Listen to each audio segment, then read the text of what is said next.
यथा विधिवत्सर्गो वृषा धाम्ना स्वेन सदा निरस्तकुहकं सत्यं परं धीमहि सृष्टिस्थित्यप्ययेहानितिसुषितमो बन्धमोक्षाश्च यस्मात् अस्य श्रीब्रह्मरुद्रप्रभृति सुरनरद्वीषशत्रात्मकस्य विष्णोर्व्यस्ताः समस्ताः सकलगुणनिधिः सर्वदोषव्यपेतः पूर्णानन्दो अव्ययो यो गुरुरपि परमः चिन्तयेतं महान्तम्। पञ्चविंशोऽध्यायः। इन्द्र उवाच विशुद्धसत्त्वं तव धामशान्तं तपोमयं धस्तरजस्तमस्कं मायामयोऽयं गुणसम्प्रवाहो न विद्यते ते ಅಗ್ರಹಣಾನುಬಂಧಃ. ಇಂದ್ರ ಉವಾಚ, ದೇವತೆಗಳು ಮಾಡ್ತಕ್ಕಂಥ ಸ್ತೋತ್ರ ಇದು ನರಸಿಂಹದೇವರನ್ನು. ವಿಶುದ್ಧ ಸತ್ವಂ ತವ ಅಲ್ಲ, ದಶಮಸ್ಕಂದ. ಇಂದ್ರ ಗೋವರ್ಧನ ಪ್ರಸಂಗದಲ್ಲಿ ಕೃಷ್ಣನಿಗೆ ನಮಸ್ಕಾರ ಮಾಡಿ ಕ್ಷಮೆ ಕೇಳ್ತಾ ಇದ್ದಾರೆ. ವಿಶುದ್ಧ ಸತ್ವಂ ತವ ಧಾಮ ಶಾಂತಂ ತಪೋಮಯಂ ಧ್ವಸ್ತ ರಜಸ್ತಮಸ್ಕಂ ಮಾಯಾಮಯೋಯಂ ಗುಣಸಂಪ್ರವಾಹಃ ನ ವಿದ್ಯತೆ ತೇ ಅಗ್ರಹಣಾನುಬಂಧಃ. ವಿಶುದ್ಧ ಸತ್ವಂ ತವ ಧಾಮ, ನಿನ್ನ ಸ್ವರೂಪ ಅತ್ಯಂತ ಶುದ್ಧವಾದದ್ದು. ಈ ಸತ್ವಗುಣ ಅಲ್ಲ, ಅಪ್ರಾಕೃತ ಸತ್ವಗುಣ. ಶಾಂತಂ ತಪೋಮಯಂ ಧಸ್ತರಜಸ್ತಮಸ್ಕಂ, ಶಾಂತವಾದದ್ದು ತಪೋಮಯವಾದದ್ದು. ಧಸ್ತರಜಸ್ತಮಸ್ಕಂ, ತಪೋಮಯ ಅಂದರೆ ಜ್ಞಾನಮಯ ಅಂತರ್ಥ. ಧಸ್ತರಜಸ್ತಮಸ್ಕಂ, ರಜೋಗುಣ ತಮೋಗುಣಾದಿ ಎಲ್ಲ ಪ್ರಾಕೃತಿಯ ಗುಣಗಳಿಂದ ದೂರವಾದದ್ದು. ಮಾಯಾಮಯ, ಇದನ್ನ ಇಚ್ಛೆಯಿಂದನೇ ಕೂಡಿರೋದು. ಇವೆಲ್ಲ ಮಾಯಾಮಯ ಅದೇ ತಿಳ್ಕೊಂಡ್ಬಿಡ್ತಾರೆ, ಅಜ್ಞಾನದಿಂದ ಆಗಿದ್ದಾನಿಂದ. ಅದಲ್ಲ. ಸಂಪ್ರವಾಹ ನ ವಿದ್ಯತೆ ತೇ, ನಿನ್ನಲ್ಲಿ ಗುಣಗಳ ಸಂಪರ್ಕನೇ ಇಲ್ಲ. ತೇ ಅಗ್ರಹಣಾನುಬಂಧ. ವಿಶುದ್ಧ ಸತ್ವಂ ವಿಗತ ಶುದ್ಧ ಸತ್ವಂ. ಯಸ್ಮಾತ್ ವಿಶುದ್ಧ ಸತ್ವಂ ಅಂತ ಹೇಳೋದಕ್ಕೆ ಒಂದರ್ಥ ಗೊತ್ತು, ಅಪ್ರಾಕೃತವಾದ ಗುಣಗಳು. ಇನ್ನೊಂದರ್ಥ ವಿಗತ ಶುದ್ಧ ಸತ್ವ. ಶುದ್ಧ ಸತ್ವವೂ ದೇವರಲ್ಲಿಲ್ಲ, ಸತ್ವಗುಣದ ಟ್ರೇಸೇ ಇಲ್ಲ ಅಂದಮೇಲೆ ಅದು ಬೇರೆಯೇ ಆಯಿತು. ಯಸ್ಮಾತ್ ತ್ರಿಗುಣ ಸಂಬಂಧ ತ್ವಯಿ ನ ವಿದ್ಯತೆ. ತ್ರಿಗುಣಗಳ ಸಂಬಂಧ ದೇವರಲ್ಲಿ ಎಷ್ಟು ಮಾತ್ರಕ್ಕೂ ಇಲ್ಲ. ತ್ರಿಗುಣ್ಯವರ್ಜಿತಮಜಂ ಬಹುಮಾದ್ಯಮೀಶಂ ವಂದೇ ಭವಘ್ನ ಮಮರಾಸುರ ಸಿದ್ಧವಂದ್ಯಂ. ಎಲ್ಲಿದ್ದದು? ಮಹಾಭಾರತ ಎಷ್ಟನೇ ಶ್ಲೋಕ? ಮೊದಲನೇ ಅಧ್ಯಾಯದ ಮೊದಲನೇ ಶ್ಲೋಕ ಶುರುವಾಗಿದ್ದೇ ಅದರಿಂದ. ನಾರಾಯಣಂ ಸ್ವರಗುರುಂ ಅಂತಲೇ ಶುರುವಾಗೋದು. ಕುತೋ ನ ತದ್ಧೇ ತವ ಈಶಮನ್ಯು ಲೋಭಾದಯೋ ಯೇ ಅಬುಧಲಿಂಗ ಭಾವಾಃ ಅಥಾಪಿ ದಂಡಂ ಭಗವಾನ್ ಬಿಭರ್ತಿ ವಿಗ್ರಹಾಯ. ಕುತೋನುಬದ್ಧೇ ತವ ಈಶ, ಇನ್ನು ಕೋಪ ಲೋಭ ಎಲ್ಲ ಯಾವ ಬರೋದು? ಈ ಮೂರು ಗುಣ ಇದ್ದಾಗ ಅವೇ ಇಲ್ಲ ಅಂದರೆ ಕಾರಣನೇ ಇಲ್ಲ. ಮನ್ಯು ಲೋಭಾದಯೋ ನೋಡಿ, ತದ್ಧೇತವ, ಆ ಕಾರಣದಿಂದನೇ ಬರೋದು. ಅದೇ ಇಲ್ಲ ಅಂದರೆ ಸಮಸ್ಯೆನೇ ಇಲ್ಲ. ಅಬುಧ ಲಿಂಗ ಭಾವ, ಇದೆಲ್ಲ ಯಾರಿಗಿದೆಲ್ಲ? ಅಬುಧರು, ಜ್ಞಾನಿಗಳು ಅಲ್ಲದೆ ಇರೋರಿಗೆ ಕಂಡು ಬರ್ತಕ್ಕಂಥ. ಜ್ಞಾನಿಗಳಿಗೆ ಏನು ಬರೋದಿಲ್ಲ, ಕೋಪ ತಾಪ ಎಲ್ಲ ಇರೋದಿಲ್ಲ ಜ್ಞಾನಿಗಳಿಗೆ. ಅಥಾಪಿ ದಂಡಂ ಭಗವಾನ್ ಬಿಭರ್ತಿ, ಆದರೂ ನೀನು ಶಿಕ್ಷೆ ಮಾತ್ರ ಕೊಡ್ತೀಯ. ಕೋಪ ಇಲ್ಲವ ಶಿಕ್ಷೆ ಕೊಡಬೇಕಾಗಿದ್ರೆ ಅಂತ ಕೇಳಿದರೆ, ಧರ್ಮಸ್ಯ ಗುಪ್ತೈ ಖಲ ನಿಗ್ರಹಾಯ, ಧರ್ಮ ಸಂರಕ್ಷಣೆ ಮಾಡಬೇಕಾಗಿದೆ. ಎಲ್ಲರೂ ಏನಾಗುತ್ತೆ, ದುಷ್ಟರನ್ನು ಶಿಕ್ಷಿಸದೆ ಹೋಗಿಬಿಟ್ರೆ ತಪ್ಪಿಗೆ ಅರ್ಥನೇ ಇಲ್ಲ ಅಂತ. ಶಿಕ್ಷಿಸ್ಬಿಟ್ರೆ ಕೋಪ ಇದೆ ಅಂತ ಹೇಳಿದರೆ, ಇದು ತುಂಬ ಜನ ತಪ್ಪು ತಿಳ್ಕೊಂಡ್ಬಿಡ್ತಾರೆ. ಶಾಂತವಾಗಿರೋದು ಅಂತ ಹೇಳಿದರೆ ಕೋಪ ಮಾಡ್ಕೊಳ್ಳೋದು, ಏನು ಮಾಡಿದ್ರು ಕೋಪ ಮಾಡ್ಕೊಳ್ಳೋದು ತಪ್ಪದು. ಹಾಗಿದ್ರೆ ಜಡಪದ ಏನು ಪ್ರಯೋಜನ ಇಲ್ಲ. ಅದರಿಂದ ಕೋಪ ಮಾಡ್ಕೊಳ್ಬೇಕಾದ್ರೆ ಮಾಡ್ಕೊಳ್ಳೇಬೇಕು. ಜೈತೀರ್ಥರು ಸಿಟ್ಟು ಬರ್ತೀವಿ. ಏನು ಬಾಲವಾಕ್ಯ ಏನಕ್ಕೆ ಏಮೆ ಅಂದರೆ ಬಾಲಬುದ್ಧಿ ಸ್ತಮೇವ ಅಂತ ತಕ್ಷಣ ಹೇಳಿ. ಅಂಥ ಕೋಪ ಯಾವಾಗಲೂ ಇರಬೇಕು. ಎಲ್ಲದಕ್ಕೂ ಒಳ್ಳೆ ಬೀನೆಂಟಾಗಿ ಜನ ಯಾರು ಮಾತು ಕೇಳೋದೇ ಇಲ್ಲ. ಬರೀ ಶಿಕ್ಷೆ ಕೊಡ್ತಿದ್ರು ಯಾರು ಕೆಲಸ ಮಾಡೋದೇ, ಬರೀ ಮಾತು ಎತ್ತರೆ ಕೋಪ ಕೊಡ್ತಾನೆ ಅಂಥೇಳಿ. ನಿಷ್ಕಾರಣ ಕೋಪ, ನಿಷ್ಕಾರಣವಾದ ಸಹನೆ ಎರಡೂ ತಪ್ಪೇನೆ. ಅದಕ್ಕೆ ಅದಕ್ಕೆ ಉತ್ತರ ಇದೆ. ಈಗ ಶಿಕ್ಷೆ ಹಾಕಿ ಕೊಡ್ತೀವಿ. ಧರ್ಮಸ್ಯ ಗುಪ್ತೈ, ಧರ್ಮ ಪಾಲನೆ ಮಾಡಬೇಕು. ಕಾನೂನು ಪ್ರಕಾರ ಶಿಕ್ಷೆ ಆಗಬೇಕಷ್ಟೇ. ಇದು ಇಂದ್ರದೇವರು ತಪ್ಪು ಮಾಡಿದ್ದಾರಲ್ಲ, ಅಲ್ಲಿ ಅವ್ರು ಬರ್ತಾರೆ, ವಿದ್ಯಾರಣ್ಯ ಪ್ರಸಂಗ ಬರ್ತದೆ ಇದರೊಳಗೆ. ಈಗ ಆಚಾರ್ಯರಂತ ಏನು ಬರೀತಿದ್ದೀರಿ ತೋರಿಸ್ತಾರೆ. ತೋರಿಸ್ಬಿಟ್ಟು ಪ್ರಮಾಣ ರಕ್ಷಣೆ ಕೊಡ್ತಾರೆ. ಅದು ನೋಡ್ತಾರೆ, ಅವ್ರಿಗೇನೋ ಗೊತ್ತಾಗಲ್ಲ ಅದರೊಳಗೆ. ಬಾಲವಾಕ್ಯೇನ ಕಿಮ್ಮೆ, ಯಾರೋ ಮಕ್ಕಳು ಬರದಾಗಿದೆ, ಮಕ್ಕಳೇನೋ ಮಾತು ಯಾರೋ ಹುಡುಗರು ಮಾತು ಬಿಡಿ ಅಂದ್ಬಿಡ್ತಾರೆ. ಅಂದರೆ ಏನಿರಲ್ಲ ಅದಕ್ಕೆಲ್ಲ ವಿಶೇಷ ಅರ್ಥ ಇರೋದಿಲ್ಲ. ಸ್ಪಷ್ಟ ಕೋಪ ಬರುತ್ತೆ, ಬೆಂಕಿ ಆಗ್ತಾರೋ. ಬಾಲವಾಕ್ಯ ಬಾಲಬುದ್ಧಿ ಸ್ವಭೇವ, ಅದು ಬಾಲವಾಕ್ಯ, ನಿಮ್ಮ ಬುದ್ಧಿ ಬಾಲಬುದ್ಧಿ. ಅದಕ್ಕೆ ಅರ್ಥ ಆಗಿಲ್ಲ ನಿಮಗೆ ಅಷ್ಟೇ. ಅದು ಹೇಗೆ ಹೇಳ್ತಾರೆ, ತಕ್ಷಣ ಬರೆದ ಟೀಕಾ ಕೊಡ್ತಾರೆ, ನೋಡಿದ ತಕ್ಷಣ ಭಾಳ ಸಂತೋಷ ಪಡ್ತಾರೆ. ಯಾವ ವಿದ್ವಾಂಸರಿಗೆಲ್ಲ ಗುಣ ಇರುತ್ತೆ. ವಿದ್ವಾನೇವ ವಿಜಾನಾತಿ ವಿದ್ವಜ್ಜನ ಪರಿಶ್ರಮ, ಅಷ್ಟೇ ಅಲ್ಲ, ಆಮೇಲೆ ಮೆರವಣಿಗೆ ಮಾಡಿಸಿದ್ರು ಅಂತ ಹೇಳ್ತಾರೆ. ಪ್ರಭಾಳ ಲಕ್ಷಣ ಒಂದಿನ ಸುಧಾ ಅಲ್ಲ, ಅದು ಪ್ರಭಾಳ ಲಕ್ಷಣ ಟೀಕಾಕ್ಕೆ ಅಷ್ಟು ಮಾಡ್ತಾರೋ. ಸುಧಾ ಕೊಡುವ ಇರುವ ಪ್ರದರ್ಶನ ಆಗ್ತದೆ. ಲಿಂಗ ಅದರ ಲಕ್ಷಣ ಇದರಲ್ಲಿ ಯಾರು ಲಿಂಗಗಳು ಅಂದರೆ, ಇದು ಲಿಂಗ ಅಂದರೆ ಏನು, ಯುಕ್ತಿ, ಅದು ಹೇತು ಗೊತ್ತಾಯ್ತಾ. ಶಾಸ್ತ್ರಾಧಿಪತ್ವ ಏನದು, ಗೋವಿನ ಲಕ್ಷಣ. ಲಿಂಗ ಅಂದ್ರೂ ಒಂದೇ, ಲಕ್ಷಣ ಅಂದ್ರೂ ಒಂದೇ ಗೊತ್ತಾ. ಅನುಮಾನದಲ್ಲಿ ಬಂದಾಗ ಲಿಂಗ ಅಂತಾರೆ, ಇಲ್ಲಿ ಬಂದಾಗ ಲಕ್ಷಣ ಅಂತಾರೆ ಅಷ್ಟೇ. ಮತ್ತು ಅಬುಧ ಲಿಂಗ ಭಾವಾಹ, ಯಾರೋ ಇರ್ತಾರೆ, ಅವ್ರು ಇರೋದೇ ಬಿಡಿ, ಅವರೆಲ್ಲ ತಿಳುವಳಿಕೆಯಲ್ಲಿ ಯಾವಾಗಲೂ ಸಿಟ್ಟು ಮಾಡ್ಕೋತಾರೆ, ತಿಳುವಳಿಕೆ ಇಲ್ಲ. ಅಬುಧ ಲಿಂಗ ಭಾವಾಹ, ಅಬುಧರನ್ನು ಭಾವ ಅಂದ್ರೇನು, ರೀತಿ. ಯಾರಿಗೆ ತಿಳುವಳಿಕೆ ಅಂಥವ್ರು ಸೂಚಿಸ್ತವ್ರು ನಾವು ಅದನ್ನ ತಗೊಳ್ಬಾರ್ದು. ಈ ಮಾತು ಎಷ್ಟು ಚೆನ್ನಾಗಿದೆ ಅಂದರೆ, ದೇವರು ಭಾರಿ ಕರುಣಾಳು, ಅದರಿಂದ ಏನು ಬೇಕಾದ್ರೂ ಮಾಡ್ಬೋದು, ಮಾಡ್ಲಿಕ್ಕೆ ಬರೋದಿಲ್ಲ. ಯಾಕೆ, ಧರ್ಮಸ್ಯ ಗುಪ್ತೈ ಖಲನಿಗ್ರಹಾಯ, ದುಷ್ಟರನ್ನು ಶಿಕ್ಷೆ ಕೊಡಬೇಕು, ನಿಗ್ರಹ ಮಾಡಬೇಕು, ಧರ್ಮನ ಉಳಿಸ್ಬೇಕು. ಧರ್ಮ ಉಳಿಸ್ಬೇಕು ಒಂದೇ ಪರಿತ್ರಾಣಾಯ ಸಾಧು ನಾಮ ಅಂದ್ರೆ ಒಂದೇ. ಅದಕ್ಕೆ ಮಾಡ್ತೀವಿ ಹೊತ್ತು ನಿನಗೆ ಕೋಪ ಇಲ್ಲ, ಇನ್ನು ಅರ್ಥ ಮಾಡ್ಕೋಬೇಕು. ದೊಡ್ಡವ್ರು ಕೋಪ ಮಾಡ್ಕೊಂಡಾಗ ತುಂಬ ಏನೇನು ತಿಳ್ಕೊತಾರೆ, ಏನೋ ಬೈತಾರೆ ಗೀತಾರೆ, ತಪ್ಪೋದು. ಮೊದಲು ಅರ್ಥ ಮಾಡ್ಕೋಬೇಕು, ತಪ್ಪಿದ್ರೆ ತಿದ್ಕೊಬಿಡ್ಬೇಕು. ಹಾಗೂ ಬೈತಿದ್ರೆ ಪರವಾಗಿಲ್ಲ ಅನ್ಬೇಕು ಅಷ್ಟೇ ಹೊರತು, ಮಾತೆತ್ತಿದ್ರೆ ನಮ್ಮದೇ ಸರಿ ಅವ್ರದ್ದೇ ತಪ್ಪು ರೀತಿ ಮಾಡಿದರೆ ಬೈಯೋದಕ್ಕೆ ಅರ್ಥನೇ ಇರೋದಿಲ್ಲ. ಬೈಯುಗಳೆಲ್ಲ ಏನವೆಲ್ಲ ವಾಗ್ದಂಡನೆ ಅಂತ ಕರೀತಾರೆ. ಬೈಗಳು ಅಂದರೆ ಏನು ಅಂದರೆ ವಾಗ್ದಂಡನೆ. ಹೊಡೆದು ಹೇಳಿದರೆ ದೇಹದಂಡನೆ, ಇದು ವಾಗ್ದಂಡನೆ. ಪೆನಾಲ್ಟಿ ಹಾಕಿದರೆ ಅರ್ಥದಂಡನೆ, ಅರ್ಥ ಆದರೆ ಪೆನಾಲ್ಟಿ ಹಾಕೋ, ಮೂರಿದೆ. ದೊಡ್ಡವರಲ್ಲಿ ಯಾವಾಗಲೂ ಕೂಡ ಏನು ಮಾಡಬೇಕು, ಉತ್ತಮೇ ವಚ. ದೊಡ್ಡವರು ಆದಮೇಲೆ ಕೂಡ ಅರ್ಥ, ದೊಡ್ಡವರು ಆದಮೇಲೆ ಮಕ್ಕಳನ್ನು ಹೇಗೆ ನೋಡಬೇಕಂತೆ, ಸ್ನೇಹಿತರು ನೋಡಬೇಕು ಅಂತ ಹೇಳ್ತಾರೆ. ಇದೆಲ್ಲ ಯಾತಕ್ಕೆ ಹೇಳ್ತಾರೆ, ನಿಗ್ರಹ ಮಾಡೋದು ಅಂದರೆ ಅದು ದೋಷ ಅಲ್ಲ, ಗುಣ. ಅದು ನಿಷ್ಕಾರಣ ಮಾಡಿದರೆ ದೋಷ. ನೀವೇನು ಹೇಳ್ತೀರಿ, ದೇವರಿಗೆ ಪಕ್ಷಪಾತ ಇಲ್ಲ ಅಂತೀರಿ, ಕೋಪತಾಪ ಇಲ್ಲ ಅಂತೀರಿ, ಮತ್ತೆ ಯಾಕೆ ಶಿಕ್ಷೆ ಕೊಡ್ತಾರೆ? ಹಾಗಿದ್ರೆ ಅದು ಶಿಕ್ಷೆ ಕೊಡಬಾರ್ದು ಅಂತ ಅರ್ಥ ಆಯ್ತು ಇವರಿಗೆ, ಅರ್ಥ ಅಲ್ವೇ ಇಲ್ಲ ಅದಕ್ಕೆ. ಏ ಮದ್ವಿಧಾ ನೋಡಿ, ಪುನರ್ಗುಣ ಸಂಪ್ರಭಾಷ ಕಾರಣತ್ವ ತದ್ಧೇತವಃ. ಮತ್ತೆ ಗುಣಗಳ ಪ್ರವಾಹ ಅದು ಬಂತು. ಇತ್ತು ಪ್ರವಾಹದಲ್ಲಿ ಹೇಗೆ ನೀರು ಆ ಕಡೆಗೆ ಹರ್ಕೊಂಡು ಹೋಗ್ತಾ ಇರ್ತವೆ, ಗುಣಪ್ರವಾಹಗಳು ಏನು ಮಾಡ್ತಾ ಇರ್ತವೆ. ಗುಣಪ್ರವಾಹ ಅಂದ್ರೇನು, ಪ್ರತಿ ಗುಣಗಳು 3 ದಿವಸದಲ್ಲಿ ಚೇಂಜ್ ಆಗ್ತಾನೆ ಇರ್ತವೆ, ಗೊತ್ತಾಯ್ತಾ. ಬೆಳಗ್ಗೆ ಸತ್ವಗುಣ, ಮಧ್ಯಾಹ್ನ ರಜೋಗುಣ, ಸಾಯಂಕಾಲ ತಮೋಗುಣ, ಆ ಸ್ಟ್ರೀಮ್ ಅದು ಒಂದು ಚೇಂಜ್ ಆಗ್ತಾನೆ ಇರ್ತದೆ. ಅದಕ್ಕೆ ಬೆಳಗಿನ ಕಾಲ ಜಪತಪ ಎಲ್ಲ ಮಾಡಿ ಅಂತ ಹೇಳ್ತಾರೆ. ಅರ್ಥ ಆಯ್ತಾ, ಇವೆಲ್ಲ ಅರ್ಥ ಇದೆ. ಅದು ಪ್ರವಾಹ, ಆಳವಾದ ಪ್ರವಾಹ, ಹರಿಯೋ ಪ್ರವಾಹ, ಸ್ವಲ್ಪ ಸ್ಲೋ ಹೋಗುತ್ತೆ ಅಂತ ಹೇಳ್ತೇವೆ, ಹಾಗೆ ಪ್ರವಾಹ ಇದೆ. ಅದರ ರೀತಿಯಿಂದ ಗುಣಗಳೆಲ್ಲ ಎಕ್ಸಿಬಿಟ್ ಆಗ್ತಾ ಇರ್ತವೆ. ನಿನಗದು ಇಲ್ವೇ ಇಲ್ಲ. ಯೇ ಮದ್ವಿಧಾ ಸ್ಯುಹು ಜಗದೀಶಮಾನಿನಃ ತ್ವಂ ವೀಕ್ಷ ಕಾಲೇ ಅಭಯಮಾಶು ತಮ್ಮದಂ ಹಿತ್ವಾ ಅರ್ಥಮಾರ್ಗಂ ಅಪಸ್ಮಯಾಃ ಇಹಾ ಖಲಾನಾಮಪಿ ತೇ ಅನುಶಾಸನಂ. ಯೇ ಮದ್ವಿಧಾಃ ಸ್ಯುಹು ಜಗದೀಶ, ನಂದವ್ರಂಥವ್ರು ಇರ್ತೀವಲ್ಲ, ಮಾನಿನ ದುರಹಂಕಾರಿ, ತಾವೇ ಹೇಳಿದ್ರು ತಾವೇ ಹೇಳ್ಕೊತಾರೆ. ದುರಹಂಕಾರಿಗಳಲ್ಲ, ಅರ್ಥ ಮಾಡಿಕೊಂಡು ಸ್ವಲ್ಪ ಏನಾದ್ರು ಬಂತೋ ನಮ್ಮ ಸಮಾನ ಅಂದ್ಕೊಂಡ್ಬಿಡ್ತೇವೆ. ತಪ್ಪಿದ್ದು. ನಮಗೆ ಗುಣಗಳು ಹೊರದಾದವರು, ನಾವು ಗುಣಪ್ರವಾಹಕ್ಕೆ ಸೇರಿದವರಾದ್ದರಿಂದ ನಮ್ಮಲ್ಲಿ ಏನಾಗುತ್ತೆ, ಸ್ವರೂಪದಲ್ಲೇ ಪೂರ್ತಿ ಗುಣಗಳಿಲ್ಲ, ಹೊರಗಿನಗಳು ಎಕ್ಸ್ಟ್ರಾ ಬೇರೆ ಇವೆಲ್ಲ ಕೂಡ. ಆದ ರೀತಿ ಆದ್ದರಿಂದ ನಮ್ಮನ್ನು ಕ್ಷಮಿಸಿಬಿಡು. ವೀಕ್ಷ ಕಾಲೇ ಅಯಮಾಶು ತಮ್ಮ ಮದಂ, ನೀವು ಕೂಡಲೇ ಆ ಮದವನ್ನು ತೆಗೆದುಹಾಕಿಬಿಡ್ಬೇಕು. ಹಿತ್ವಾ ಅರ್ಥ ಮಾರ್ಗಂ, ಅದೇ ತಾನೇ ಇರೋದು ಆರ್ಯ ಮಾರ್ಗ. ಇದು ಆರ್ಯ ಮಾರ್ಗ, ದೊಡ್ಡವ್ರ ರೀತಿ. ದೊಡ್ಡವ್ರಿಗೆ ಹಿತು ಬಿಟ್ಬಿಟ್ಟಿದ್ದು, ದೊಡ್ಡವರ ನಡುವೆಕ್ಕೇನು ಬಿಟ್ಬಿಟ್ಟಿದ್ವಿ ನಾವೀಗ. ದೊಡ್ಡವ್ರು ಏನು ಮಾಡ್ತಾರೆ, ಯಾವ ಕಾಲಕ್ಕೂ ಕೂಡ ಕಾಮ ಕ್ರೋಧ ಅಹಂಕಾರಕ್ಕೆ ಒಳಗಾಗೋದಿಲ್ಲ. ಒಳಗಾಗಿಬಿಟ್ಟಿದ್ದೇನೀಗ. ಪ್ರಭಜಂತಿ ಅಪಸ್ಮಯಾಃ ಈಹಾ ಖಲಾನಾಮಪಿ ತೇ ಅನುಶಾಸನಂ. ನಿನ್ನನ್ನು ನಾವು ಮಾಡೋದಿಲ್ಲ, ಒಳ್ಳೆ ರೀತಿಯಲ್ಲಿ ಆರಾಧನೆ ಮಾಡ್ತಾರೆ ಸಜ್ಜನರೆಲ್ಲ ಕೂಡ, ದೊಡ್ಡ ಆರ್ಯರು. ಇದು ಪದ ಇಲ್ಲಿ ಬಂದಿದೆ, ಪಾರದ ಆರ್ಯ ಅಂತ ಗೊತ್ತಾ.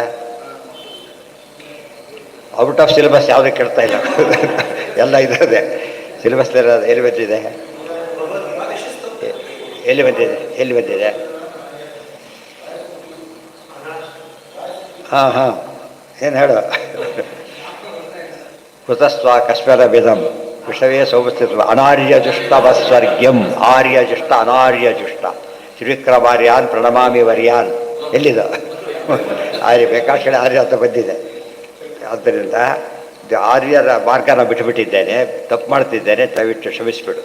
ಒಟ್ಟು ಕಲಾರಾಮಪಿತೆ ಅನುಶಾಸನಂ, ದುಷ್ಟರನ್ನು ಶಿಕ್ಷೆ ಮಾಡೋದು ನೋಡಿ, ದುಷ್ಟರನ್ನು ಶಿಕ್ಷೆ ಮಾಡ್ತಾರೆ. ನಾವು ದುಷ್ಟರನ್ನು ನಮಗೆ ಶಿಕ್ಷೆ ಮಾಡಬೇಕು ಅಂದರೆ ದುಷ್ಟರು ಅಂತಲೇ ಶಿಕ್ಷೆ ಮಾಡ್ತಾರೆ. ಇವರಿಗೆ ದುಷ್ಟತನ ಇದೆ ಶಿಕ್ಷೆ ಮಾಡ್ತಾರೆ.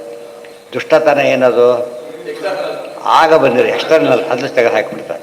ತಾವು ಬಟ್ಟೆನೇ ತಾವು ಮೈಯಲ್ಲಿ ಹೊಡ್ಕೋತಾರೆ ಏನಾಗಿರುತ್ತೆ ಅಂತೇಳಿ ಇದು ತೊಡ್ಕೋತಾರೆ. ಯಾಕೆ ಹೋಗ್ಬೇಕು? ಆ ದೃಷ್ಟಿಯಲ್ಲಿ ದೋಷ ಪರಿಹಾರಕ್ಕೋಸ್ಕರ ಇವರ ಶಿಕ್ಷೆ, ದೋಷಿಗಳು ಅಂತ ಅವರ ಶಿಕ್ಷೆ. ಡಿಫ್ರೆನ್ಸ್ ಗೊತ್ತಾಯ್ತಾ?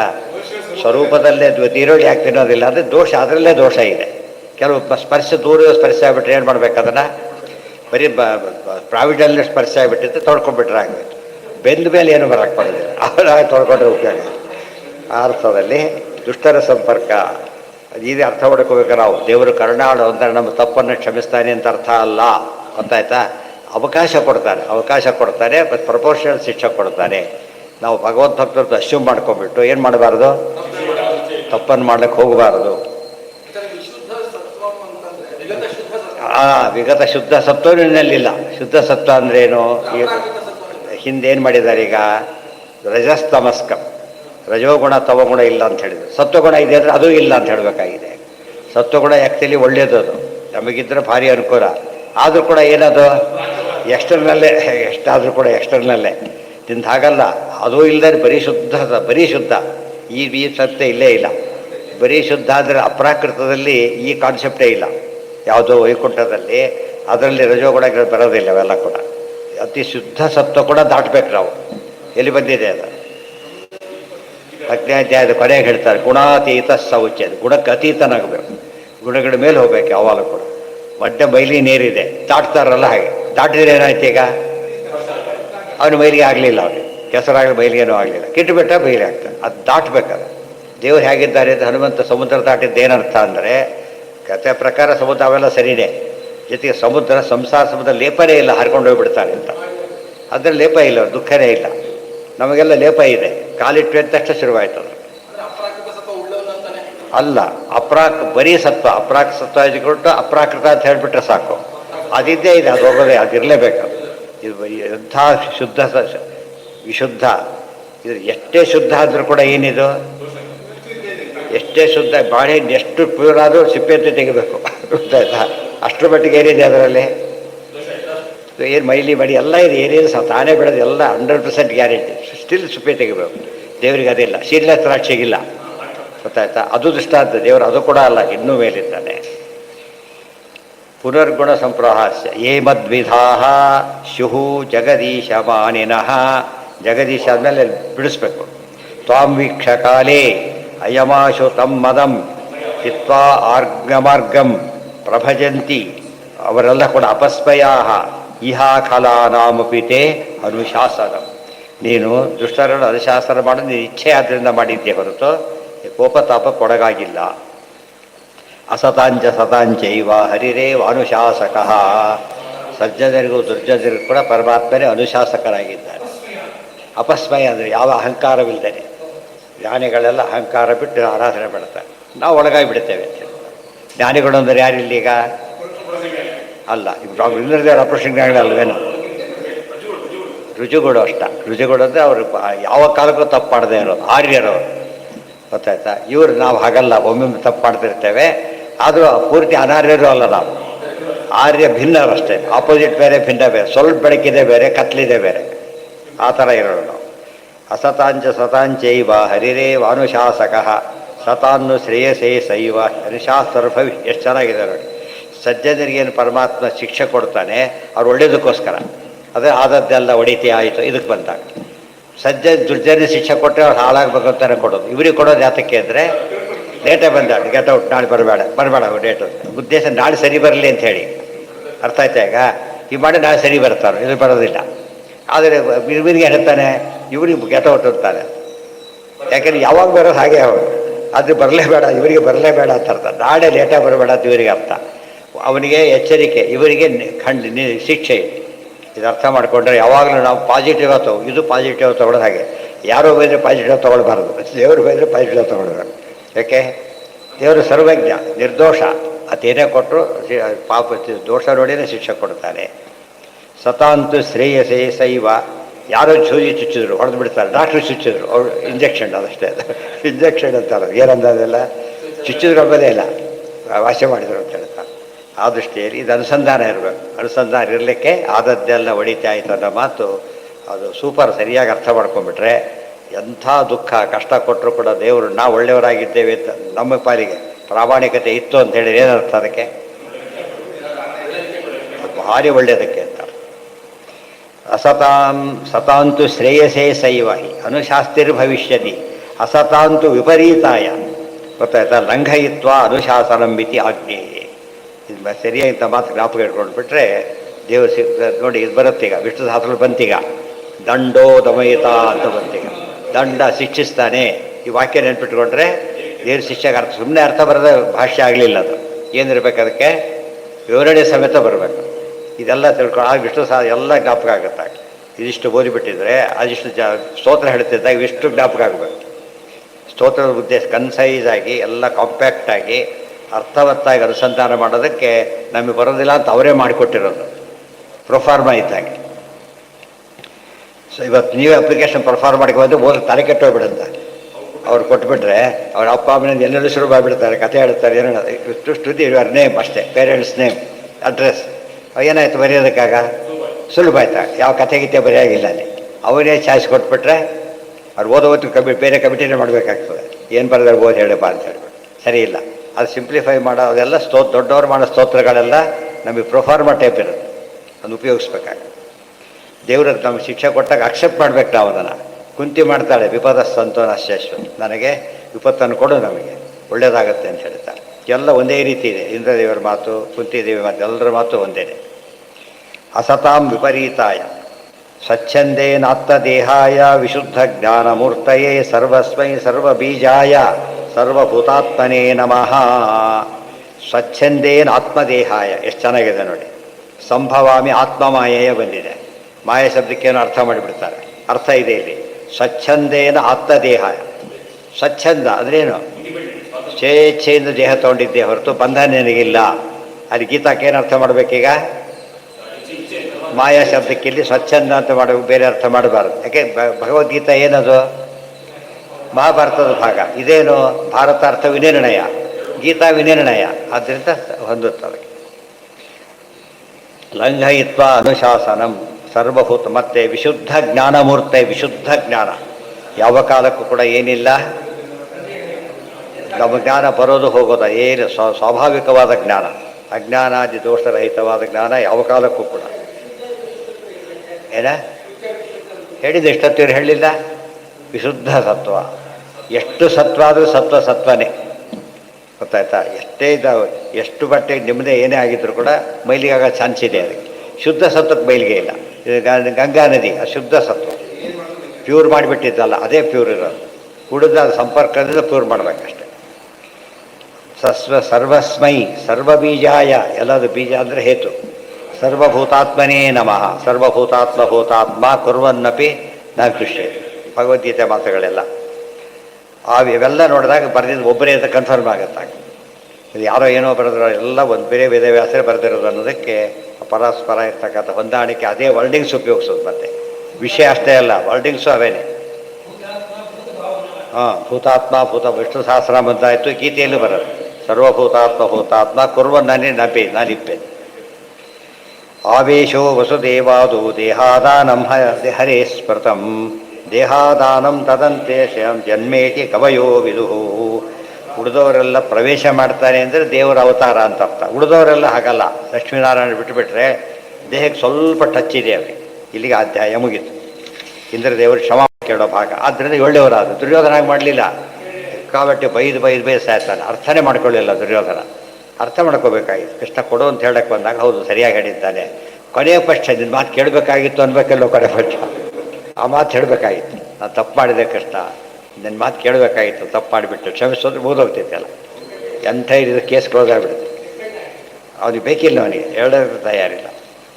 ತಮೇವ ಪರಮಾತ್ಮಾನಂ 27 ಈಗ. ತಮೇವ ಪರಮಾತ್ಮಾನಂ ಜಾರಬುದ್ಧ್ಯಾಪಿ ಸಂಗತಾ ಜಹುರ್ಗೌಣ ಗುಣಮಯಂ ದೇಹಂ ಸದ್ಯ ಪ್ರಕ್ಷೀಣ ಬಂಧನಾ. ಅವರಿವ್ರು ತೊಗೊಂಡು ಏನು ಮಾಡ್ತೀರಿ? ಗೋಪಿಕಾ ಸರಿ ಇರ್ತಾರೆ. ಮೊದಲೇನು ಕೃಷ್ಣ ದೇವರು ಅಂತ ತಿಳ್ಕೊಳ್ಳಿಲ್ಲ ಫಸ್ಟ್ ಅವರು, ಕಾಮಭಕ್ತಿಯಿಂದಲೇ ಬಂದರು. ಆಮೇಲೆ ಗೊತ್ತಾಯ್ತು ಏನಂತ, ಓ ಇದು ನಾರಾಯಣ ಅಂತೇಳಿ. ಶುರುವಾಗಿದ್ದು ಯಾವುದರಿಂದ? ಕಾಮದಿಂದ. ಗೋಪ್ಯ ಕಾಮಾತ್, ಎಂಡಾಗಿದ್ದು ಭಕ್ತಿಯಲ್ಲಿ. ಅದಕ್ಕೆ ಹೇಳ್ತಾರೆ ತಮೇವ ಪರಮಾತ್ಮಾನಂ ಜಾರಬುದ್ಧ ಅಪಿ ಸಂಗತಃ. ಜಾರಬುದ್ಧಿಯಿಂದನೇ ಸೇರಿದರು. ಆಮೇಲೆ ಗೊತ್ತಾಯಿತು ಜಹರ್ ಗುಣಮಯಂ ದೇಹಂ. ಆಮೇಲೆ ಅರ್ಥ ಅಯ್ಯೋ ತಪ್ಪಿದು ಅಂತ ತಿಳ್ಕೊಂಡು ಸದ್ಯ ಪ್ರಕ್ಷೀಣ ಬಂಧನ. ಅವ್ರು ಪೂರ್ತಿ ಬಂಧನವನ್ನೇ ಕಳ್ಕೊಂಡು ಸದ್ಗತಿಗೆ ಹೋದರೆ ಹೊರತು ಬೇರೆ ಆಗಲ್ಲ. ರಾಜೋವಾಚ ಕೃಷ್ಣಂ ವಿದುಃ ಪರಂ ಕಾಂತಂ ನತು ಬ್ರಹ್ಮತಯಾ ಮುನೆ ಗುಣಪ್ರವಾಹರೋ ಪರಮಸ್ತಾಸಾಂ ಗುಣಧಿಯಾಂ ಕಥಂ. ಒಂದು ಪ್ರಶ್ನೆ ಈಗ, ನೀವೇನೋ ಹೇಳ್ತೀರಿ ಸರಿ, ಆದರೆ ಕೃಷ್ಣನನ್ನು ಅವರು ಕೃಷ್ಣ ಅಂತ ದೇವರು ಅಂತ ತಿಳ್ಕೊಂಡು ಮಾಡಿದ್ದಲ್ಲ, ಕಾಮಕರಾಗೇ ಮಾಡಿದ್ದು. ಪರೀಕ್ಷಿತಾರ್ಜುನ ಪ್ರಶ್ನೆ ಇದೆ. ನೋಡೋದಕ್ಕೆ ಅವರೆಲ್ಲ ಯಾರು? ಅವರೆಲ್ಲ ಕೂಡ ಕೃಷ್ಣನ ಜಾರ ಅಂತ ತಿಳ್ಕೊಂಡು ಬಂದವರೇನೆ. ಅದು ಹೇಗೆ ಬಂತು ಅಂತ ಕೇಳ್ತಾನೆ. ಅದು ಒಳ್ಳೆ ಕ್ಲಾರಿಟಿ, ಅರ್ಥ ಆಗಿದೆ ಆತ, ಎಲ್ಲ ಕ್ಲಾರಿಟಿ ಕೊಡೋಕ್ಕೋಸ್ಕರ ಕೇಳ್ತಾನೆ. ಉಕ್ತಂ ಪುರಸ್ತಾದೇತತ್ತೇ ವೈಚೈದ್ಯ ಸಿದ್ಧಿಂ ಯಥಾಗತಃ ಜುಷನ್ನಪಿ ಹೃಷಿಕೇಶಂ ಕಿಮುತಾಧೋಕ್ಷಜ ಪ್ರಿಯಾ. ಹಿಂದೆ ಹೇಳಿದ್ರಲ್ಲ ಅಂತ ಹೇಳಿದರು. ಶಿಶುಪಾಲ ಮೇಲ್ನೋಟಕ್ಕೆ ದ್ವೇಷ ಮಾಡಿದವನೇ, ಒಳಗೆ ಭಕ್ತಿ ಇತ್ತು ಅಂತ ಹೇಳಲಿಲ್ಲ. ಅದೇ ರೀತಿ ಇವರು ಕಾಮಿಗಳೇ ಒಳಗೆ ಭಕ್ತಿ ಇತ್ತು. ಆದ್ದರಿಂದ ಸರಿ, ಆ ಉತ್ತರ ಎಕ್ಸ್ಟೆಂಡ್ ಮಾಡ್ಕೋಬೇಕು. ದ್ವೇಷ ನಿಮಿತ್ತವಾದ ಭಕ್ತಿ ಅದಾದರೆ ಕಾಮನೇಯತ್ವಾದ ಭಕ್ತಿ ಅಷ್ಟು ನಿಮಿತ್ತ ಮಾತ್ರ ಏನು ಬೇರೆ, ರಿಸಲ್ಟ್ ಒಂದೇ. ಕೆಲವರು ನಡ್ಕೊಬಂದರು, ಕೆಲವರು ಕಾರಲ್ಲಿ ಬಂದರು, ಕೆಲವರು ಬಂದರು, ವಿದ್ಯಾಯತೆ ಹೊರತು ಬಂದಿದ್ದು ಮಾತ್ರ ಅಲ್ಲಿಗೇನೆ, ಬೇರೆ ಕಡೆ ಹೋಗಲಿಲ್ಲ. ಯಾರಿಗೆ? ಇಲ್ಲ ಏನು ಮಹಾದೇವ ಆವೇಶ ಇದೆ, ಇಲ್ಲ ಕೃಷ್ಣ ಮುಟ್ಟೋದಿಲ್ಲ ಅವ್ರನ್ನ, ಅದೇ ಇದೆ. ಬಟ್ ಇದಕ್ಕೆ ಉಪಯೋಗ ಇಲ್ಲ ಅವರು, ಕೃಷ್ಣನ ಸ್ಪರ್ಶಕ್ಕಷ್ಟೇ ಹೊರತು ಬೇರೆ ಇವ್ರ ಬುದ್ಧಿಗೂ ಅದಕ್ಕೆ ಸಂಬಂಧ ಇಲ್ಲ. ಕೃಷ್ಣಕಾಮಾಸ್ತದ ಗೋಪ್ಯ ತ್ಯಕ್ವಾ ದೇಹಂ ದಿವಂ ಗತಾ ಸಮ್ಯಕ್ ಕೃಷ್ಣಂ ಪರಂ ಬ್ರಹ್ಮ ಜ್ಞಾತ್ವಾ ಕಾಲಾತ್ ಪರಂ ಯಯುಹು. ಮೊದಲು ಹಾಗೆ ಅನಿಸ್ತು, ಆಮೇಲೆಲ್ಲ ಬದಲಾಗಿಬಿಟ್ರು ಅವರು. ಪೂರ್ವಂಚ ಜ್ಞಾನ ಸಂಯುಕ್ತಾ ತತ್ರಾಪಿ ಪ್ರಾಯಶಸ್ತಥಾ ಅತಸ್ತಾಸಾಂ ಪರಂ ಬ್ರಹ್ಮ ಗತಿರಾಸಿನ್ನ ಕಾಮತಃ. ಪೂರ್ವಂಚ ಜ್ಞಾನ, ಮೊದಲು ಜ್ಞಾನ ಇದ್ದೇ ಹುಟ್ಟು ಬಂದರು, ಕೃಷ್ಣನ ಅಂಗಸಂಗ ಬೇಕಾದ್ರೆ ಹುಟ್ಟಿ ಬಂದರು. ಇಲ್ಲಿದ್ದ ಮರ್ತೋಯ್ತು, ಆಮೇಲೆ ಮತ್ತೆ ಜ್ಞಾನ ಬಂತು. ಆದ್ದರಿಂದ ತಿಳ್ಕೊಂಡೇ ಬಂದರು, ತಿಳ್ಕೊಂಡೇ ಹೋದರು. ಮಧ್ಯೆ ಗ್ಯಾಪ್ ಇತ್ತು, ಅದಕ್ಕೆ ಗ್ಯಾಪ್ ಅಷ್ಟೇ, ಅದು ಅವರ ಲಿಮಿಟೇಷನ್. ಅತಸ್ತಾಸಾಂ ಪರಂ ಬ್ರಹ್ಮ ಗತಿರಾಸಿನ್ ಅಸಂ ಅಕಾಮತಃ ನತು ಜ್ಞಾನಮೃತೆ ಮೋಕ್ಷೋ ನಾಣ್ಯ ಪಂಥ ಇತಿ ಶ್ರುತೇ. ಒಟ್ಟು ತಿಳ್ಕೊಂಬಿಡಿ ಅಂತ ಹೇಳ್ತಾರೆ.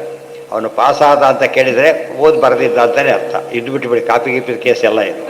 ನಾರ್ಮಲಿ ಕೇಸ್ನಲ್ಲಿ ಅವನು ಪಾಸ್ ಆದರೆ ಅರ್ಥ ಬರೆದಿದ್ದಾನೆ, ಓದಿದ್ದಾನೆ, ತಿಳ್ಕೊಂಡಿದ್ದಾನೆ, ಬೇರೆ ಕಾರಣ ಬೇಕಿಲ್ಲ ಅದಕ್ಕೆ. ಫಸ್ಟಾಗಿ ಬಂದವನು ಯಾರು ಬುದ್ಧಿವಂತನ ಅಂತ ಕೇಳ್ತಾರ, ದೊಡ್ಡರಿಗೆ ಯಾಕೆ ಬರುತ್ತಾ? ಸಾಧ್ಯ. ಆ ರೀತಿ ಉದ್ಧಾರ ಆದರೂ ಹೇಳಿದ ಮೇಲೆ ಭಕ್ತಿ ಇರಲೇಬೇಕು.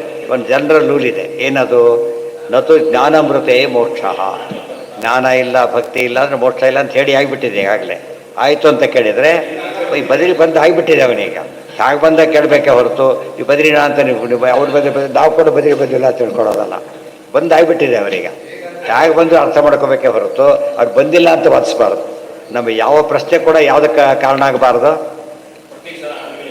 ಫ್ಯಾಕ್ಟನ್ನು ಬದಲಾಯಿಸ್ಬಾರ್ದು. ಗೊತ್ತಾಯ್ತಾ? ಬರ ಪ್ರಕಾರ ಬರಬಾರ್ದು, ಸಾಧ್ಯ ಇಲ್ಲ. ಬಂದಾಗಿಬಿಟ್ಟಿದೆ ಈಗ. ಹೇಗೆ ಬಂದೆ ಅಂತ ಕೇಳಬೇಕೆ ಹೊರತು ನೀವು ಬಂದಿದ್ದು ಸುಳ್ಳು ಅಂತ ಹೇಳಬಾರ್ದು. ಕಾಮಯುಕ್ತ ತದಾ ಭಕ್ತಿರ್ ಜ್ಞಾನಂ ಚಾತೋ ವಿಮುಕ್ತಿಗಃ. ಕಾಮಯುಕ್ತರಾಗಿ ಶುರು ಮಾಡಿ ಎಂಡ್ ಮಾಡಿದ್ದಾರೆ. ಅಥೋ ಮೋಕ್ಷೇಪಿ ಚ. ಕೆಲವರು ಇರ್ತಾರೆ ಸಂಸ್ಕೃತ ತಗೊಳ್ಳೋದು ಯಾತಕ್ಕೆ ಗೊತ್ತಾ? ಈಗ ಬದಲಾಗಿದೆ, ಮಾರ್ಕ್ಸ್ ಜಾಸ್ತಿ ಬರುತ್ತೆ, ಭಾಳ ಸುಲಭ ಅಂತೇಳಿ. ಈ ರೀತಿ ತಗೊಳ್ಳೋರು ಇದ್ದಾರೆ, ಎಷ್ಟು ಜನ ಇದ್ದಾರೆ. ಅವ್ರು ಬರೀ ಸಂಸ್ಕೃತ ಏನೂ ಬರದೆ ಪಾಸಾಗಿ MA PhD ಮಾಡಿದವ್ರು ಇದ್ದಾರೆ, ಗೊತ್ತಾರೆ ಇವರಿಗೆ. MA PhD ಸಂಸ್ಕೃತ ಓದಕ್ಕೂ ಬರದೇ ಇದ್ದ ವ್ಯಕ್ತಿ. ಅಪಾಯಿಂಟ್ಮೆಂಟು ಆಯ್ತು ಅವನಿಗೆ, ಅಲ್ಲಿ ಸಮಸ್ಯೆ ಶುರುವಾಯಿತು. ಓದಕ್ಕೆ ಬರ್ತಾ ಇಲ್ಲ. ಒಂದು 15 ದಿವಸದಲ್ಲಿ ಮತ್ತೆ ತೆಗೆದಾಕ್ಬಿಟ್ಟು ಅದನ್ನು ಬೇರೆ ಅಪಾಯಿಂಟ್ ಮಾಡಿದ್ರು. 15 ದಿವಸ ಇರಲಿಕ್ಕೆ ಸಾಕಾಗಲಿಲ್ಲ ಅದಕ್ಕೆ. ಇವೆಲ್ಲ ಸಹಾಯ ಎಷ್ಟೇ ಮಾಡ್ಬೋದು, ಒಳಗೆ ಬರ್ತಿಲ್ದ ಹೋದರೆ ಹೋಗಿಬಿಡುತ್ತೆ. ಏನೋ ಅದೇ ಆಗಿರೋದು. ಇಂಗ್ಲೀಷ್ ಕನ್ನಡದಲ್ಲಿ ಬರೋದು ಬಿಟ್ಟು ಸಂಸ್ಕೃತನೇ ಬಿಡ್ತು. ಅದಕ್ಕಾಗಿ ಆಮೇಲೆ ಏನು ಮಾಡಿಬಿಟ್ಟು ಸಂಸ್ಕೃತನೇ ಬರೀಬೇಕು ಅಂತ ಮಾಡಿದರು. ಆ ಡೌನ್ ಆಗುತ್ತೆ, ಕಷ್ಟ ಡೌನ್ ಆಯಿತು. ಅದು ಕಾರಣ, ಅದು ವಿಷಯ ಬೇರೆ. ಅದು ಓದಿದ ಜಾತಕ್ಕೆ ಮಾರ್ಕ್ಸ್ ಬರುತ್ತೆ ಅಂತ. ಆಮೇಲೆ ನೋಡಿದ ಇಂಟ್ರೆಸ್ಟ್ ಬಂತು, ಸರಿಯಾಗಿ ಓದ್ಬಿಟ್ಟ. ಅವನ ಉದ್ದೇಶ ಅದಲ್ಲ, ಮಾರ್ಕ್ಸ್ ಉದ್ದೇಶ ಬಿಟ್ಟುಬಿಟ್ಟ. ಈಗ ಎಷ್ಟು ಚೆನ್ನಾಗಿದೆ ಭಾಷೆ ಇದು, ಗೊತ್ತಾಯ್ತಾ? ನಮ್ಮ ಮಾರ್ಕ್ಸ್ ತೊಗೊಂಡಿದ್ದು ಕಾರಣ ಆಯ್ತಾ ಹೊರತು ನಿಜವಾಗ್ಲೂ ಐ ಲೈಕ್ ಇಟ್ ಅಂತ ಹೇಳ್ತಾರೆ. ಎಷ್ಟೋ ಜನ ಹಾಗೆ ಹೇಳೋದಿಲ್ಲ. ಅವರು ಅಂಥವರೆಲ್ಲ ಇದು ಸಂಸ್ಕೃತ ಬಂದವರಾಗೋದಿಲ್ಲ, ಇವರು ಬಂದವರಾಗ್ತಾರೆ. ನತು ಜ್ಞಾನಮೃತೆ ಮೋಕ್ಷೋ ಅಥೋ ಮೋಕ್ಷೇಪಿ ತಾಸಾಂಚ ಕಾಮೋ ಭಕ್ತ್ಯಾನುವ. ಮೋಕ್ಷದಲ್ಲೂ ಅವರು ಕಾಮನೆ ಇರುತ್ತೆ, ಬಟ್ ಈಗ ಈ ಬಂದು ತಪ್ಪು ತಿಳುವಳಿಕೆ ಇರೋದಿಲ್ಲ. ಇದು ಸ್ವಲ್ಪ ಸ್ವಲ್ಪ ಬರುತ್ತೆ, ಅಲ್ಲಿ ಬರೋದಿಲ್ಲ. ಅತೋದಕತ್ವೇನ ಸದಾ ದ್ವೇಷಿಣ ಮಧನಂ ತಮಃ. ಹಾಗಿಲ್ಲದೆ ಹೋದರೆ ತಮಸ್ಸೆ ಗ್ಯಾರಂಟಿ. ಮುಕ್ತಿ ಶಬ್ದೋದಿತಂ ಚೈತ್ಯ ಪ್ರಹೃತೌ ದ್ವೇಷಭಾಗಿನಃ. ಮುಕ್ತಿ ಶಬ್ದ ಅವರಿಗೆಲ್ಲ ಮುಕ್ತಿ ಅಂತ ಕೇಳಿದರೆ ದ್ವೇಷದ ಮುಕ್ತಿ ಅಂದರೆ ತಮಸ್ಸು ಅಂತಲೇ ಅರ್ಥ. ಭಕ್ತಿಯ ಮುಕ್ತಿ ಅಂದರೆ ಈ ಮೋಕ್ಷ, ಇಲ್ಲದವ್ರು ಆ ಮೋಕ್ಷ.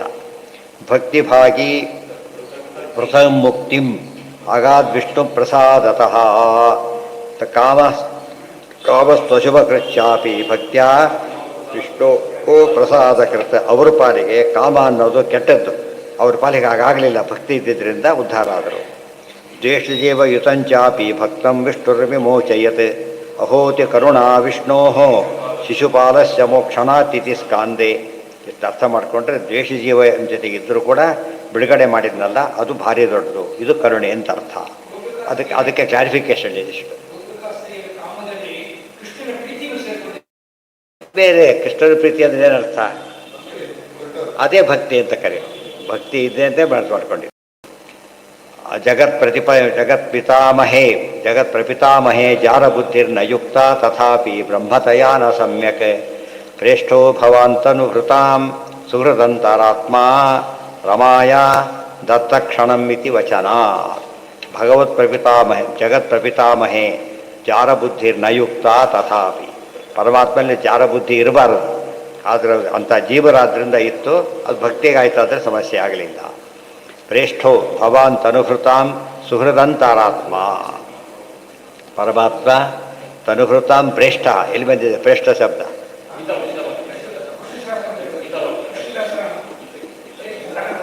ಪ್ರೇಷ್ಠ ಎಲ್ಲಿ ಬಂದಿದೆ?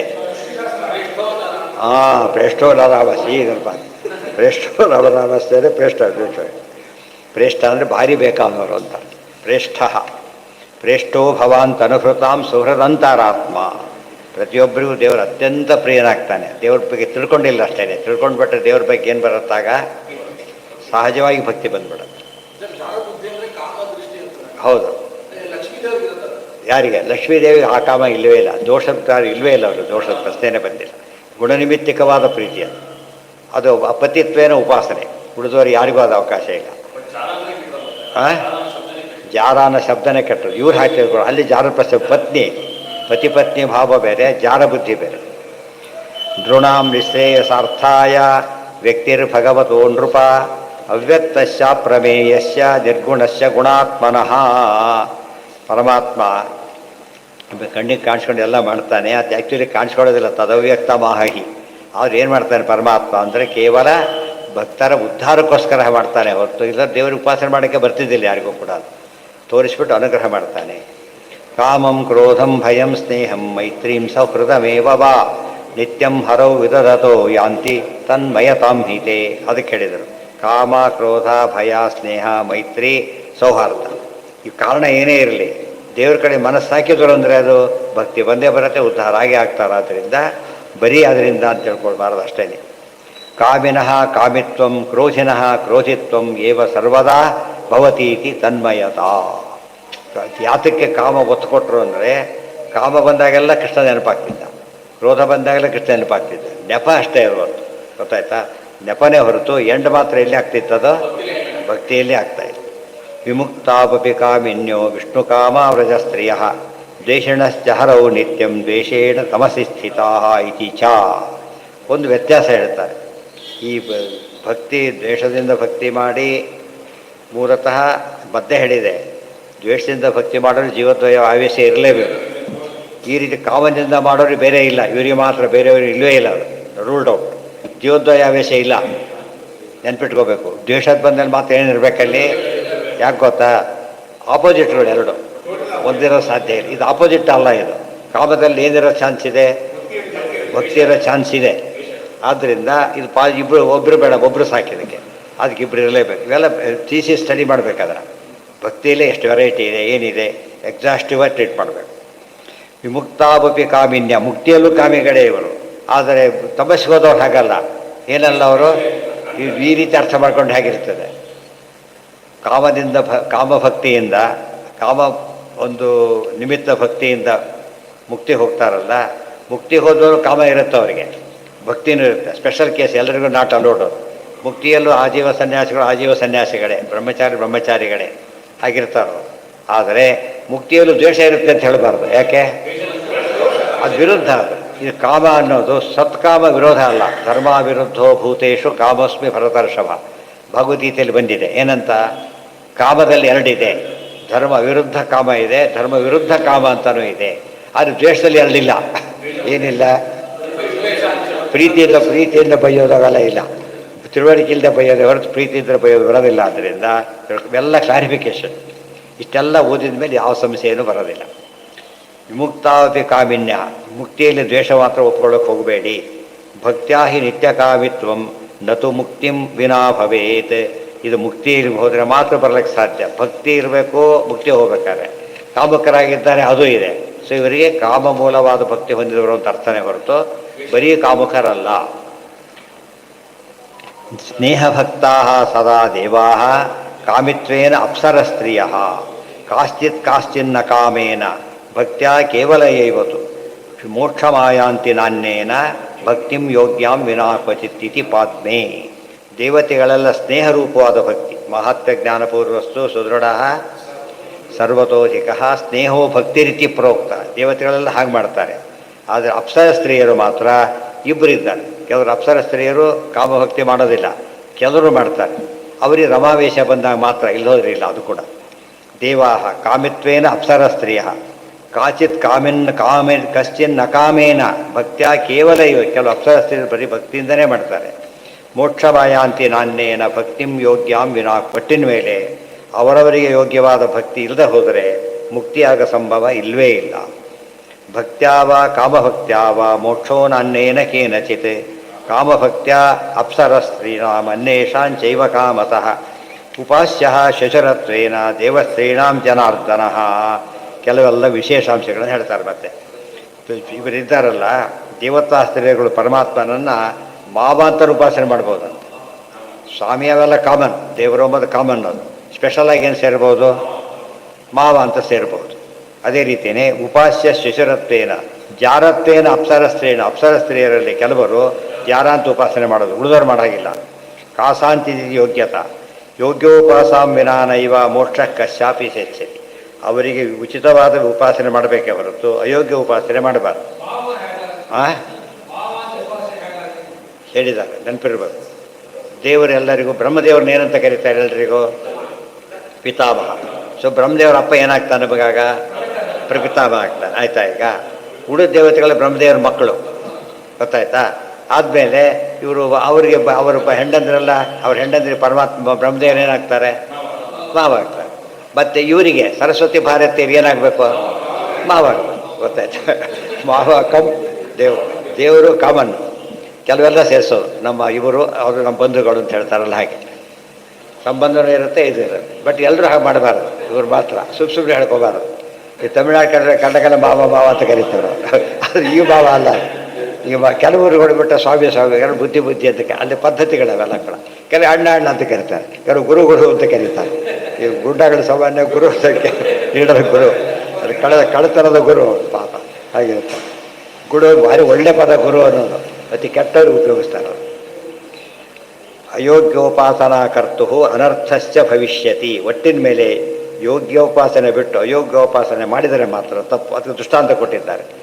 ಎಲ್ಲ ಸ್ತ್ರೀಯರು ದೇವರನ್ನೇನಾದರೂ ಗಂಡ ಅಂತ ಉಪಾಸನೆ ಮಾಡಿದರೆ ಮಹಾಪಾಪ ಬರುತ್ತೆ. Not allowed. ಅದಕ್ಕೆ ಹೇಳ್ತಾರೆ, ಅದು ಅವರಿಗಿಲ್ಲ. ಗೊತ್ತಾಯ್ತಾ? ಗಂಡನೇ ದೇವರು ಅಂತ ತಿಳ್ಕೊಳಕ್ಕೆ ಹೋಗಬಾರ್ದು. ಗಂಡನೇ ದೇವರ ಸನ್ನಿಧಾನ ಅಂತ ತಿಳ್ಕೊಬೇಕೆ ಹೊರತು, ಹಿಂದೆ ಬಂತು ಸಂಸ್ಕೃತದಲ್ಲಿ ಬಂದಿದೆ. ಅಷ್ಟೇ ಎಲ್ಲ ಗಂಡನೇ ದೇವರು, ಗಂಡನೇ ದೇವರಲ್ಲ, ಗಂಡನೇ ದೇವರಲ್ಲ, ದೇವರೇ ಗಂಡನೂ ಅಲ್ಲ. ಗೊತ್ತಾಯ್ತಾ? ಗಂಡನೇ ದೇವ್ರನ್ನ ಕಾಣಬೇಕಷ್ಟೇ ಹೊರತು ಬೇರೆ ಅಲ್ಲ. ಅಯೋಗ್ಯೋಪಾಸನಾ ಕರ್ತು ಅನರ್ಥಶ್ಚ ಭವಿಷ್ಯತಿ ತಸ್ಮಾತ್ತು ಯೋಗ್ಯತಾಂ ಜ್ಞಾತ್ವಾ ಹರೇ ಕಾರ್ಯಂ ಉಪಾಸನ. ಅದಕ್ಕೆ ಯೋಗ್ಯತೆಯನ್ನು ಅರ್ಥ ಮಾಡ್ಕೊಂಡು ಮಾಡಬೇಕು ಅಂಥೇಳಿ ಇತಿ ಭದ್ರಿಕಾ ಅನ್ನೋ ಗ್ರಂಥ ಹೇಳ್ತಾ ಇದೆ ಅಂತ ಹೇಳ್ತಾರೆ. ಇನ್ನೂ ಷಷ್ಠ ಒಂದು ಪ್ರಸಂಗ ಬಂತು ಅಂತ ಹೇಳಿಬಿಡ್ತಾರೆ. ಏನು ಗೊತ್ತಾ, ಇಂಪಾರ್ಟೆಂಟ್ ಇದು. ಪತಿತ್ವೇನ ಶ್ರೀಯಾ ಉಪಾಸ್ಯ. ಯಾವಾಗಲೂ ಗಂಡ ಅಂತ ಉಪಾಸನೆ ಮಾಡಿ ಹಾಕಿರೋದು ಒಬ್ಬರಿಗೆ, ಯಾರಿಗೆ? ಮಹಾಲಕ್ಷ್ಮಿ ಮಾತ್ರ. ಆವೇಶ ಇದ್ದವ್ರಿಗೆ ಆವೇಶ ಇದ್ದಾಗ ಮಾತ್ರ, ಉಳಿದಂತೆ ಇಲ್ಲ. ಮತ್ತೆ ಅಪ್ಪ ಅಂತ ಉಪಾಸನೆ ಮಾಡಿ ಹಾಕಿರೋದು ಯಾರಿಗೆ? ಬ್ರಹ್ಮವಾಯುಗಳಿಗೆ. ಬೇರೆ ಯಾರಿಗೂ ತಂದೆ ಅಂತ ಉಪಾಸನೆ ಮಾಡೋಕ್ಕೆ ಬರೋದಿಲ್ಲ. ಪಿತಾಮಹತೆಯ ಅನ್ವೇಷ. ಉಳಿದ ಎಲ್ಲ ದೇವತೆಗೆ ಏನಂತ ಉಪಾಸನೆ ಮಾಡಬೇಕು? ಬ್ರಹ್ಮದೇವರ ಮಕ್ಕಳಾದ್ದರಿಂದ ಬ್ರಹ್ಮದೇವ್ರ ದೇವರ ಅಪ್ಪ ಆದ್ದರಿಂದ ಏನಂತ ಮಾಡಬೇಕು ಅವರು? ಪಿತಾಮಹ ಅಂತಲೇ ಮಾಡಬೇಕು. ಪ್ರಪಿತಾಮಹೋಮೇ ಭಗವಾನ್ ಇತಿ ಸರ್ವಜನಾಶ್ಯತ. ಉಳಿದವರೆಲ್ಲ ಕೂಡ ಏನಂತ ಉಪಾಸನೆ ಮಾಡಬೇಕು? ಪ್ರಪಿತಾಮಹ ಅಂತ. ಪಿತಾಮಹ, ಪ್ರಪಿತಾಮಹ, ಪತಿ. ಇಷ್ಟೆಲ್ಲ ರೀತಿಯಲ್ಲಿ ಉಪಾಸನೆ ಮಾಡೋ ಕ್ರಮ ಇದೆ. ಗುರು ಶ್ರೀ ಬ್ರಹ್ಮಣೋರ್ ವಿಷ್ಣು ಸುರಾಣಾಂಚ ಗುರೋರ್ಗುರು ಮೂಲಭೂತೋ ಗುರು. ಅದಕ್ಕೆ ಅದೇ ಇನ್ನೊಂದು ಗುಂಪಿದೆ. ಈಗ ದೇವರನ್ನು ಸಾಕ್ಷಾತ್ ಗುರು ಅಂತ ಉಪಾಸನೆ ಯಾರು ಮಾಡಬೇಕು? ಮಹಾಲಕ್ಷ್ಮಿ ಮಾತ್ರ. ಮೋಸ್ಟ್ ತೀರ ಡೈರೆಕ್ಟ್ ಅವರೊಬ್ಬರೇನೆ. ಆಮೇಲೆ ಯಾರು ಮಾಡಬಹುದು? ಬ್ರಹ್ಮದೇವರು ಮಾಡ್ಬೋದು, ವಾಯುದೇವರು ಮಾಡ್ಬೋದು. ರುಜುಗಳು ಬೇರೆಯವರು ಮಾಡೋ ಹಾಗಿಲ್ಲ.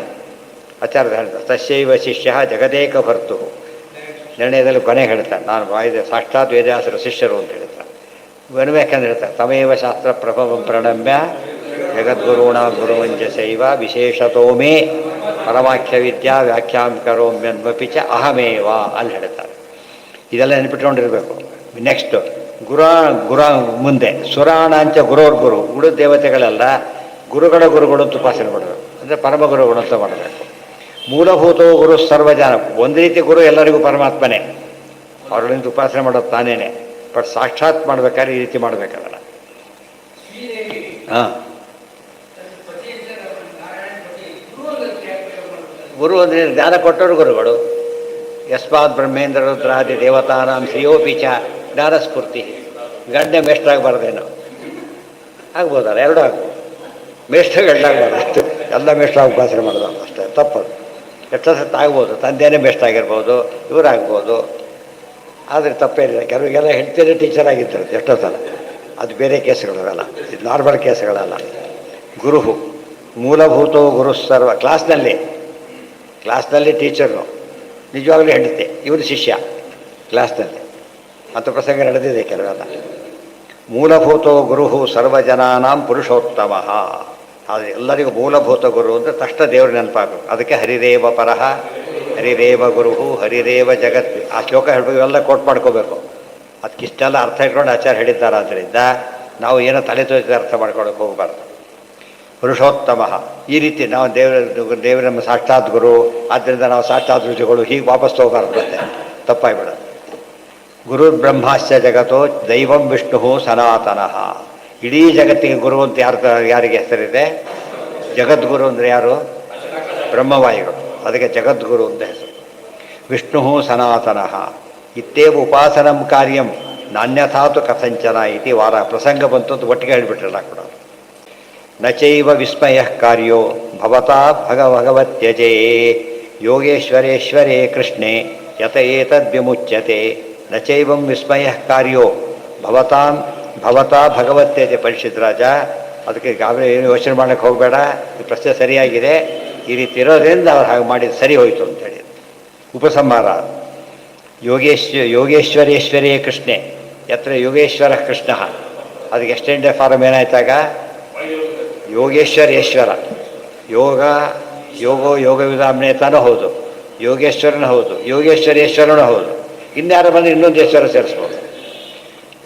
ಕಾರ್ಯ ಯೋಗೇಶ್ವರೇಶ್ವರೇ ಕೃಷ್ಣೆ ಯತಃ ಏತದ್ ವಿಮುಚ್ಯತೆ. ಅದು ದೇವರಿಗೆಲ್ಲ ಸರಿ ಹೋಗುತ್ತೆ, ಯೋಚನೆ ಮಾಡಬೇಡ ಅಂತ ಹೇಳ್ತಾರೆ. ಮುಗೀತು. ಇತಿ ಭಾಗವತ ದಶಮ ತಾತ್ಪರ್ಯೆ ಸಪ್ತವಿಂಶೋ ಅಧ್ಯಾಯ. ನಾಳೆ ದಿವಸ ಮುಂದಿನ ವಿಷಯ.